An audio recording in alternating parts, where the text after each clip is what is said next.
의료 선교 캠프예요. 의료는 기능입니다. 하나님 앞에 우리가 전문성으로 옥합을 깼잖아요. 내 시간을 드리고 내 예물을 드리고 주님께 드리는 거예요. 의료 전문성의 부분에는 나의 직장, 나의 산업장, 나의 학교 똑같이 응답을 주세요. 선교입니다. 선교.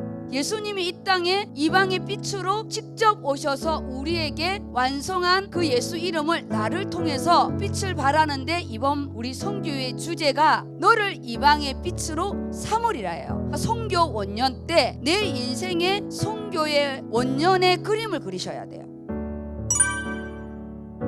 이 선교는 주제 캠프 중심으로 사도행전에 너를 이방의 빛으로 세우리라 주일 강단 말씀으로 세우는 거예요. 말씀과 기도가 있어야 하나님이 일을 진행하셔요. 첫 9월 선교 캠프 때는 고린도 교회가 세워지는 브루스길라 부부의 응답, 나의 업이 전도자와 함께 간다. 이거는요 그냥 한산이 안 돼요. 전문성의 응답이에요. 전문성. 평생 동력자가 나의 업을 통해 사치한다는 거죠. 내 땅이 되는 거예요. 그리고 내 가정을 넘어 내 자녀를 넘어 하나님의 후대를 키우는 거. 너를 평생 나와 동력자로 삼고 너에게도 평생 동력자를 주겠다, 그런 거예요. 제일 먼저는 하나님과 내가 평생 동력자죠. 그런데 그 주간의 금요 말씀이 다윗의 땅끝 기도죠. 골육 압살롬의 반란으로 인한 이번 캠프 안에는 골육에 대한 기도가 있어야 돼요. 영적인 골육과의 관계, 육신의 골육과의 관계. 그래서 이번 선교에 나의 사각지대, 나의 사마리아에 덮어놨던 골육에 대한 기도가요 땅끝의 기도잖아요. 지난 2주차에는 두란노 서원의 부분은 제자 양육이고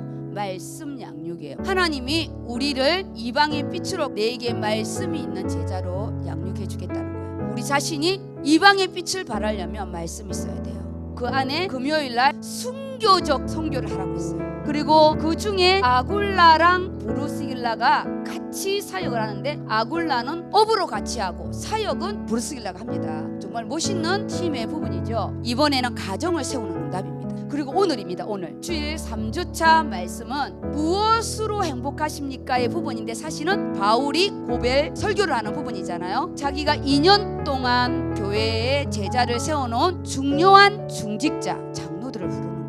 오늘 본문 안에 24절 바울의 고백인데요, 우리가 함께 지난 고백으로 같이 이렇게 하겠습니다. 내가 달려갈 길과 주 예수께 받은 사명 곧 하나님의 은혜의 복음을 증언하는 일을 마치려 하면은 나의 생명조차도 조금도 귀한 것으로 여기지 아니하노라. 아멘. 이 말씀을 들으면서 이 신앙의 고백만 하면 안 되고요. 나는 마지막에 뭘 남길 것인가? 이거는 신앙의 고백이고요. 내 모습의 고백이 있어야 될 거 아니에요. 이번 금요 말씀이 어떻게 너를 이방의 빛으로 세울 것이냐, 시편 67편인데요. 이 안에 이번에 우리 의료 선교 가는 주제가 다 들어있어요. 기도의 망대를 세우는 부분에 3년 만에 가는 선교이기 때문에 기도를 놓치면 안 돼요.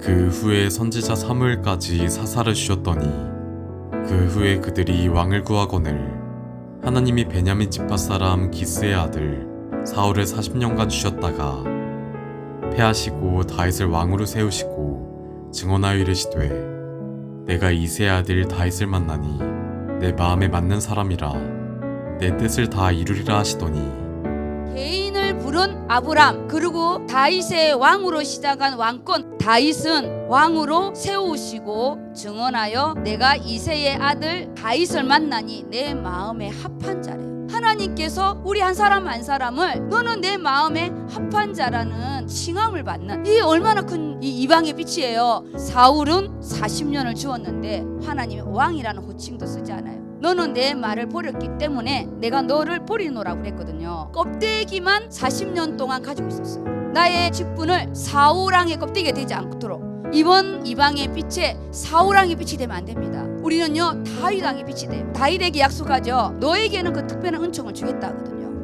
하나님이 약속하신 대로 이 사람의 후손에서 이스라엘을 위하여 구주를 세우셨으니 곧 예수라. 그가 오시기에 앞서 요한이 먼저 회개의 세례를 이스라엘 모든 백성에게 전파하니라.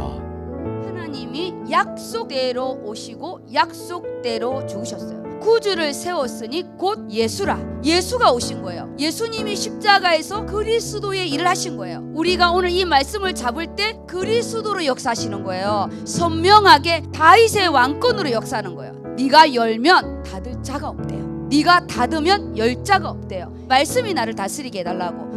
요한이 그 달려갈 길을 마칠 때에 말하되 너희가 나를 누구로 생각하느냐?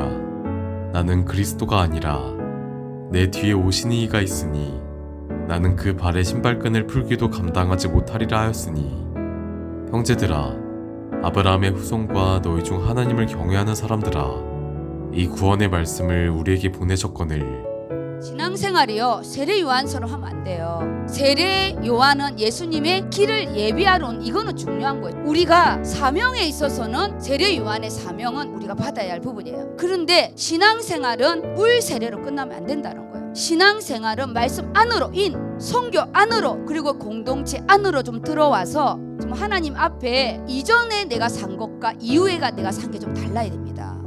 예루살렘에 사는 자들과 그들 관리들이 예수와 및 안식일마다 외우는 바 선지자들의 말을 알지 못함으로 예수를 정죄하여 선지자들의 말을 응하게 하였도다. 죽일 죄를 하나도 찾지 못하였으나 빌라도에게 죽여달라 하였으니 성경에 그를 가리켜 기록한 말씀을 다 응하게 한 것이라. 후에 나무에서 내려다가 무덤에 두었으나 하나님이 죽은 자 가운데서 그를 살리신지라. 유대인들이 나무 십자가에 달린 거는 완전 저주를 상징하거든요. 우리의 재앙과 저주와 질고와 질병을 이사야 53장에 있었던 그 모든 부분을 다 끝냈다는 부분입니다. 그래서 우리요 십자가의 그 사랑에 역동하시기 바랍니다. 이번 캠프의 치유가 뭐냐? 우리가 십자가의 은혜 속에 들어가면 내 과거에 그 오래 묵었던 상처 그거 필요 없어요. 십자가의 은혜는요 성령 하나님이 기억도 나지 않게 해요. 갈릴리로부터 예루살렘에 함께 올라간 사람들에게 여러 날 보이셨으니 그들이 이제 백성 앞에서 그의 증인이라. 우리도 조상들에게 주신 약속을 너희에게 전파하노니 곧 하나님이 예수를 일으키사 우리 자녀들에게 이 약속을 이루게 하셨다 함이라. 시편 둘째 편에 기록한 바와 같이 너는 내 아들이라. 오늘 너를 낳았다 하셨고 또 하나님께서 죽은 자 가운데서 그를 일으키사 다시 썩음을 당하지 않게 하실 것을 가르쳐 이르시되 내가 다윗의 거룩하고 믿는 살을 너에게 주리라 하셨으며 또 다른 시편에 일렀으되 주의 거룩한 자로 썩음을 당하지 않게 하시리라 하셨느니라. 다윗은 당시에 하나님의 뜻을 따라 섬기다가 잠들어 그 조상들과 함께 묻혀 썩음을 당하였으되 하나님께서 살리신 이는 썩음을 당하지 아니하였나니 그러므로 형제들아 너희가 알 것은 이 사람을 힘입어 죄의 사함을 너희에게 전하는 이것이며 또 모세의 율법으로 너희가 의롭다 하심을 얻지 못하던 모든 일에도 이 사람을 힘입어 믿는 자마다 의롭다 하심을 얻는 이것이라. 예수를 믿어야 의롭다 하심을 얻는 거예요. 그들이 저주의 십자가에 죽인 그가 다시 살아나셔서 그를 믿음으로 우리가 의롭다함을 얻는 이 축복의 부분을 선포할 때요 이들이 난리가 났어요. 우리가 정확한 복음을 전파하면 우리는 역동을 하지만 사단의 실체는 바로 격동합니다. 격동. 영적인 부분에 이번에 민감함을 좀 달라고 기도하시기 바랍니다. 그런즉 너희는 선지자들을 통하여 말씀하신 것이 너에게 미칠까 삼가라. 일렀으되 보라 멸시하는 사람들아 너희는 놀라고 멸망하라. 내가 너희 때를 당하여 한 일을 행할 것이니 사람이 너에게 일러줄지라도 도무지 믿지 못할 일이라 하였느니라 하니라. 그들이 나갈새 사람들이 청하되 다 만식일에도 이 말씀을 하라 하더라. 회당의 모임이 끝난 후에 유대인과 유대교에 입교한 경건한 사람들이 많이 바알과 바나바를 따르니 두 사도가 더불어 말하고 항상 하나님의 은혜 가운데 있으라 권하니라. 그 다음 안식일에는 온 시민이 거의 다 하나님의 말씀을 듣고자 하여 모이니 유대인들이 그 무리를 보고 시기가 가득하여 바울이 말한 것을 반박하고 비방하거늘 해당의 핵심 인물들은 자신의 기득권이 빼앗길까봐 그들은 사람들을 격동해서 바울 팀을 내보내게 되거든요. 이 안에 우리가 잡아야 될 게 뭐냐? 지금 우리 나고나 현장에는 목회자가 없습니다. 그래서 지도자가 세워야 되고 그러면 우리 역시 하나님 나를 지도자로 우리가요 리더자의 응답을 달라고 기도하고 똑같은 응답을 주실 거예요. 그냥 사업을 잘하는 그런 리더자가 아니고 앞으로 언약 경제가 선명한 사울왕이 아닌 다윗왕의 응답으로 이방의 빛으로 세우겠대요. 그리스도의 빛을 비추는 것이 캠프다. 이 선교 때 강권적으로 비춘다. 어떻게 비추냐? 창조의 빛을 비추는데 제일 먼저 나에게 비춰줘요. 빌립보서 말씀으로 비춰주고 사도행전 말씀으로 비춰주고 그 다음에 사건으로 비춰줘요. 각자 산업하는 부분에 감정, 동관계 모든 부분에요 하나님이 나의 신앙의 모든 걸 테스트합니다. 이게요 영광의 빛, 생명의 빛, 기이한 빛으로 역사하는데 그걸 보면서 나의 영적인 상태를 파악하는 거예요. 내가 말씀 앞에 나를 파악하는 거예요. 그래서 무장하고 가지 않으면 현장에 가가지고 현장에 말씀 성취하는 게 안 보이고 정작 내 자신은 안 보이고 감정만 남게 돼요. 그래서 우리가 영적으로 준비하지 않으면 준비해 놓은 부분이 하나도 거둬오지 못하기 때문에 지금 남은 이번 주 다음 주까지 말씀 속에 좀 들어오시기를 예수 이름으로 축복합니다.